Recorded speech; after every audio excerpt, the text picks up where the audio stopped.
Hi folks, Peter Lawn here, playing another round of Icarus.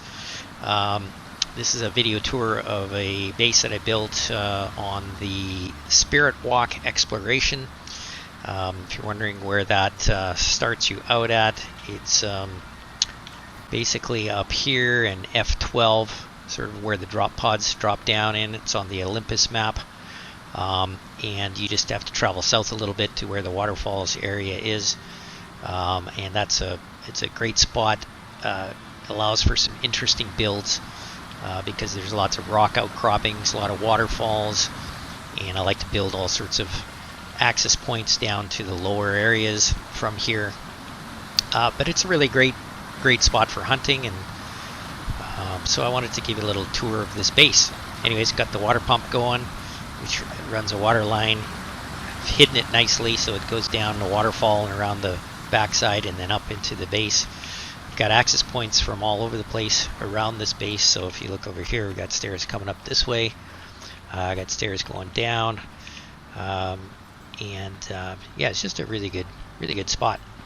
So let's take a quick look. One of the first things I always do when I build my base, this is a standard sort of 3x6 base that I put together, but I always give access to down below so that I can run all my water network and my wiring from the floor level, under the floor area. And that's just because Icarus sometimes will reload and you'll lose the water networks or the power networks, and you have to rewire. It's much easier if you have this lower mezzanine underneath your base. It gives you good access to all of the bottom side of the floor. So in this particular case, what I did was I buried the biofuel generators down here underneath, and I'll show you I've got access to the generators from top side. So I just built these little reinforced trap doors, and so I can go in and actually power up my biofuel generator with the biofuel cans. So that's kind of cool. And I got both of them underneath there. Of course, I always do two fridges, one for the main food I eat, and then the other one with all my fruits and veggies. I'm huge now on food buffs. If you look at the talents for this guy that I have, I actually, under survival and cooking and farming, I unlock this tree down here to get this guy down here, which is the extra food buff, so I can actually eat 4 different kinds of food. And I also have the fresh is best, which is basically the evergreen 1 alteration. So when I build crop plots, they will never wither and die, which is one of the great things to have for your characters, because you can go out and do all your missions or go out and do some mining, come back and all your crop plots will be there. They won't have died or anything like that, which is great. Yeah, look a little closer. The other thing that I've done too is I've put my storage cabinets up top with the with the signs to show what's in each one of them. That just kind of helps. Jerry came and visited the base, so that's his shit in there. And yeah, it's just a neat compact design.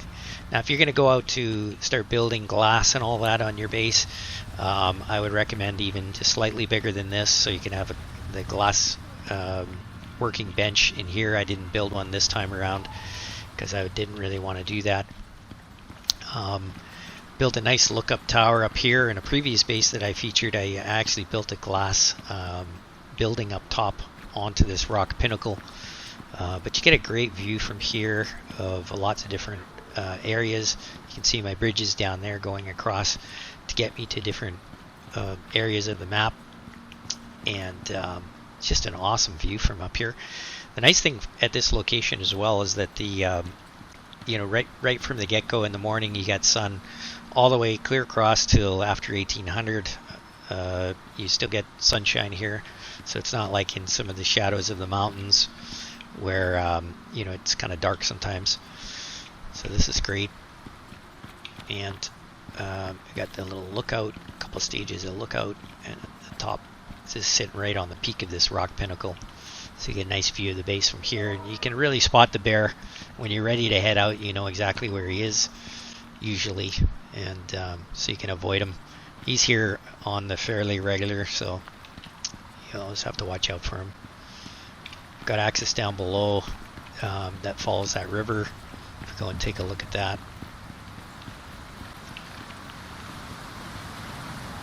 This goes down a couple steps. If you go down here, you actually can go down to this mine that's down here. It's nice and close. So I built some steps or a ramp going up. There's the mine down there. And there's some other mines further down that way.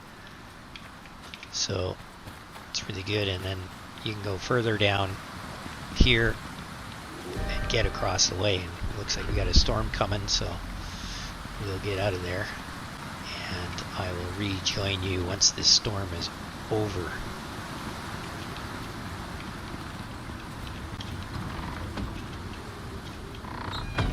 Better close the doors too.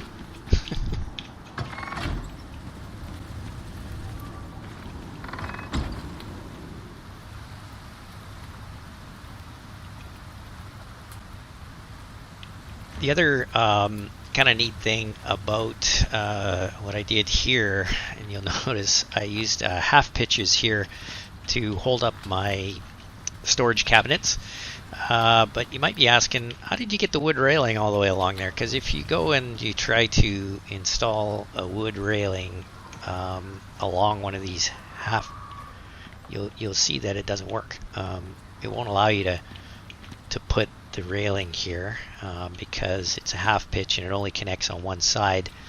How I did that actually is this beam is the answer to it. What I did was I actually went in and laid down a beam first, and then use free placement mode to place a beam upright in the middle of another beam. Because if you notice, this floor right here is actually halfway between this wall and this wall, and so I did that by placing this beam in. And you need a place to anchor it, so you need to make sure that you've got a spot underneath that it's anchored in the rock. And in this case here, I used a concrete beam down below, and so this wood beam is sitting on top of that concrete beam, and it's on its own grid system, right?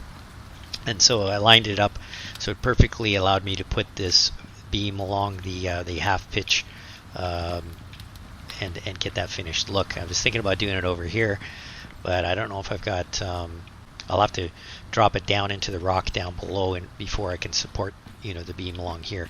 But it also means you need a support beam standing straight up in front of your equipment. In this case, it kind of worked okay. I can still access stuff, but the other thing you want to do too is you want to have a drying rack right away. It's one of the first things you should build, because you can put the meat from the wolves on here, the prime meat, and get dried stringy meat, which has excellent food buffs.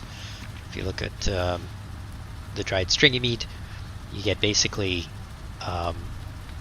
let's see here, about 75 maximum stamina plus 15% melee attack speed. That's actually the big thing I'm looking for when I eat this meat, because basically you can mine way faster with it in one of your stomach slots, so just keep that in mind.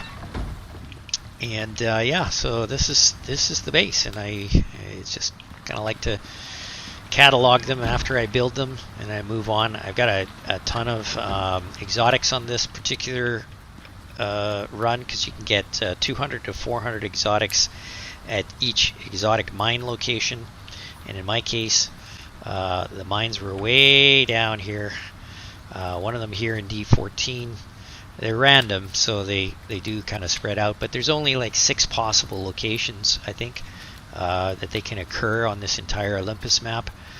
So one of them was down here, one of them was down here, kind of right about there, and then the other one was up in what I call Fantasy Island, which is up in this area here, in L12. So it was a long run to get from our base up here down to here. I found the fastest way was down through the Arctic. There is a ton of wolves through here, so you really want to watch that. Bring lots of arrows with you, and of course the usual bear territories going through the through mines from the different biomes. And in my particular case, I got the talent that allows me to see world bosses. So if you kind of go and look at the talents, that's located over here under survival, hunting, and it's down here under big game hunter. It allows you to see world bosses on the map. Can come in pretty handy because, as you can see, there's two boss sandworms in this desert area, which I was basically traveling to get down to this location, and they move around too, so oftentimes they're up here guarding this passageway through here, so knowing where they are is a good perk to have. Anyways, that's the base. Glad you are able to watch, and stay tuned for bases to come down the road.